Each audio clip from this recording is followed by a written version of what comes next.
Senhor presidente, senhores senadores, em breves palavras, senador Paim, eu quero primeiro registrar dois eventos extraordinários que eu vivi lá no meu estado nessa última semana. Eu fui a São Salvador, do Tocantins, visitar a escola Família Agrícola Deputado José Porfírio. Deputado José Porfírio está entre os desaparecidos da ditadura. Ele foi o primeiro deputado camponês eleito em nosso país, se não me engano. Naquela escola em que eu tive a oportunidade de visitar, eu fiquei muito emocionado com o empenho dos professores, da diretora e do prefeito da cidade em fazer aquela escola funcionar. As escolas famílias agrícolas, elas devem agora integrar, do meu ponto de vista, uma estratégia de desenvolvimento rural. Pois bem, também fui visitar uma escola na inauguração, junto com o governador Marcelo Miranda, lá no Tocantins, a inauguração da Escola Família Agrícola Padre Josimo Moraes Tavares, outro homem vítima da violência do latifúndio, que foi assassinado há 33 anos atrás, há 30 anos atrás. Mas o padre Josimo já defendia em 83, senador Paim, esse modelo de escola da pedagogia da alternância. Há 33 anos, lá na região, ele defendia esse modelo de escola, que é uma escola que fosse adequada à realidade dos filhos das trabalhadoras da agricultura familiar, dos trabalhadores rurais, dos assentados, em poder participar e se preparar, na educação, sendo educados numa educação transformadora, e também manter o seu vínculo lá com a família onde ela está, lá na zona rural. Nós, então, participamos da inauguração da Escola Padre Josimo Moraes Tavares, que é uma escola que foi construída com recurso do Ministério do Desenvolvimento Agrário, dentro do Programa do Território da Cidadania, ainda iniciada lá a discussão no governo do presidente Lula, que estava há mais de 3 anos construída, mas que o Estado ainda não tinha colocado para funcionar. Mas agora, no governo Marcelo Miranda, a gente conseguiu estar lá para inaugurar a Escola Família Agrícola Padre Josimo Moraes Tavares. Eu penso, e eu tive a oportunidade de relatar aqui no ano passado, na Comissão de Agricultura, a política pública de assistência técnica e extensão rural, ou de extensão rural e assistência técnica e extensão rural. E na minha conclusão, no relatório, junto com a assessoria, essa competente assessoria que nós temos aqui no Senado, e a colaboração também de competentes assessores que eu tenho lá no gabinete, produzimos um relatório e a constatação que a assistência técnica e a extensão rural ela é estratégica para o desenvolvimento da agricultura familiar e dos assentados. Para o desenvolvimento do campo, nessa nova concepção que o ministro Patrus Arani está defendendo, de que os municípios até 20 mil habitantes precisa rever a forma de planejar o seu desenvolvimento, não mais a partir da visão dentro da cidade, mas da visão vindo do rural, uma visão de ruralidade para poder projetar o desenvolvimento desses pequenos municípios, porque a solução para o desenvolvimento econômico e social dos pequenos municípios está no campo. E aí entra as escolas famílias agrícolas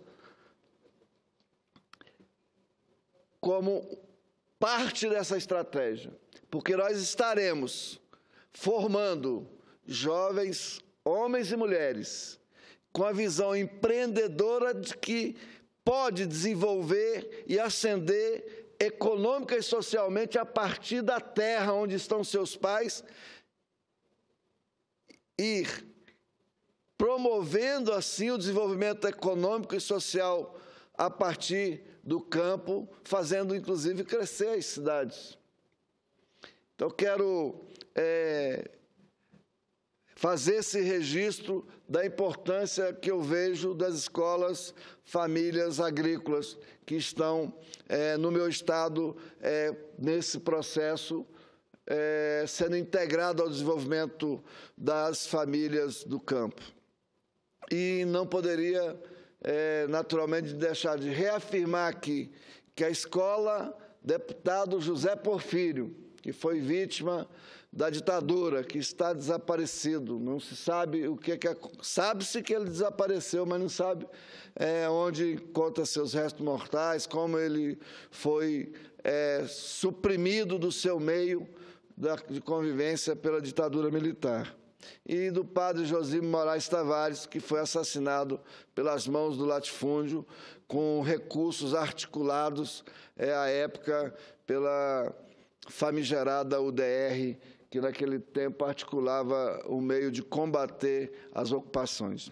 Então, eram essas minhas palavras. Não vou entrar mais aqui no debate do impeachment ou do não impeachment, mas que cresceu muito, senador Paim, a minha convicção que a solução está no Senado e que passa por uma nova eleição.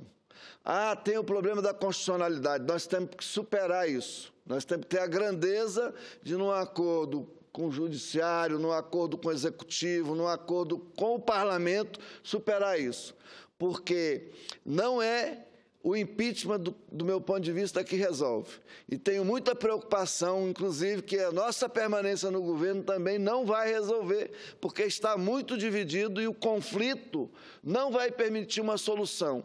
Então, a solução do ponto de vista da minha até inocência ou ignorância, é dizer que a presidenta pode mandar uma solução, a proposta de uma solução, e nós, aqui no Congresso, através da iniciativa aqui do Senado, produzir essa solução que vai ser duradoura e revigorada pelo voto do eleitor, que é o soberano em todo o processo de fortalecimento da democracia. Então, estou muito simpático e estou empenhado em ajudar a encaminhar isso e discutir isso, porque eu acredito que a solução está aí. Uma nova eleição em outubro para a presidência da República, com um mandato que pode ser de 6 anos para casar com a eleição seguinte, porque aí tem um tempo de você construir uma grande transição. Porque nós daremos ao eleitor brasileiro, ao povo brasileiro, a oportunidade de decidir, não é a favor ou contra o impeachment, mas a favor ou contra projetos que serão apresentados para a sociedade brasileira, e ela vai dar o rumo, porque ela tem a sabedoria e o conhecimento suficiente para dizer o que é certo e o que é errado nesse momento. E eleições diretas, eleições já. Quero cumprimentar a Vossa Excelência, me permita, rapidamente. Eu conversava com Vossa Excelência, inclusive, num outro momento, por essa sua visão clara. E, de fato, o país está dividido, queiramos ou não, está dividido. E essa conciliação é de interesse de todos, eu diria. Eu cheguei a dizer, o empresariado tinha que ser favorável, os movimentos sociais tinham que ser favoráveis, os estudantes, enfim, todo o segmento da sociedade, os poetas, os artistas, os intelectuais, enfim, aqueles que são formadores de opinião. É uma forma de ajudar a unir o país e o país voltar a crescer de um processo natural. Digamos que não haja, e vamos para o impeachment. Se a presidenta ganhar, como exemplo, que é a posição que nós votaremos pela questão histórica. Vamos defender. A presidenta ganhar, unifica o país? Não sei. Se o outro lado ganhar e o atual vice, que queiramos ou não, foi quem conspirou todo esse momento para acontecer, porque eles tinham a articulação política dentro do governo, foi um erro do governo, os jornais já falaram isso, tanto que um ministro vinculado ao vice-presidente pediu demissão do seu ministério há um longo tempo atrás já, só para sair para articular. Ele que era aquele que tinha a chave do cofre, ou seja, as emendas, liberação de emendas e também de cargos. Quem for apiado na marra do governo vai continuar fazendo o bom combate, o bom debate. Seja nesses 6 meses agora, que poderá acontecer, que é 180 dias, e até depois pelos próximos 2 anos. Esse é o impasse que está criado. Não é uma saída inteligente. Eu chego a dizer que é uma saída inconsequente e irresponsável. Esse caminho. O outro caminho, em que, em tese, aqueles que estão no poder perdem, que perde o presidente, perde a vice, mas o povo chega e diz: eu quero, como Vossa Excelência colocou muito bem, mediante programa definido, quem será o futuro presidente da República. Esse seria um caminho natural, senadora Rose, na linha que também Vossa Excelência temos conversado, que aqui não é quem chega ao poder ou não, quem perde ou não, como pessoa, como indivíduo, mas sim uma visão coletiva, numa visão do bem de 210 milhões de brasileiros que estão nesse confronto. Eu continuo respondendo aqui. A única pergunta que unifica, na pesquisa que fiz, é se o povo pudesse votar diretas já. Fiz a pesquisa, o meu gabinete fez a tarde toda, agora me deu a última informação. Senador, só tem uma coisa que unifica. O resto é pau dos 2 lados. É mais ou menos isso. Por isso, eu quero cumprimentar a Vossa Excelência. Eu encerro aqui esse meu pequeno parte. Eu agradeço, senador Paim, a orientação, inclusive, pela iniciativa da ideia. O senhor está muito mais preparado do que eu para defender. Mas eu estou convicto que a solução está aí. Negar isso ao país significa um ato de covardia nossa. Ter medo do povo. Nós não podemos fazer isso. Nós vamos pegar aqueles que hoje, para honrar o sangue derramado, o suor e as lágrimas daqueles que lutaram pela liberdade e a democracia, se vestem de vermelho para poder sustentar o verde, amarelo e azul da nossa bandeira, e aqueles que se vestem de amarelo, né, a gente pode unir esse povo e dar uma saída para o país de pacífica, né, e de esperança para um novo momento. Aí sim, num debate nas eleições, vamos para dizer assim, ó, nós temos esse momento, esse diagnóstico, e para sair, nós precisamos dessa solução. O outro vem, nós precisamos dessa solução.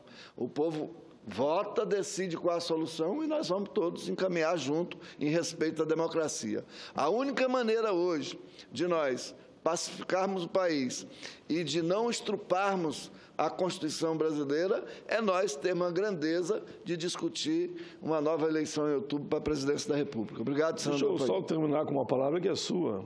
Eu também, se por bem do povo brasileiro, eu teria a mesma tese que Vossa Excelência, que fosse até eleições gerais.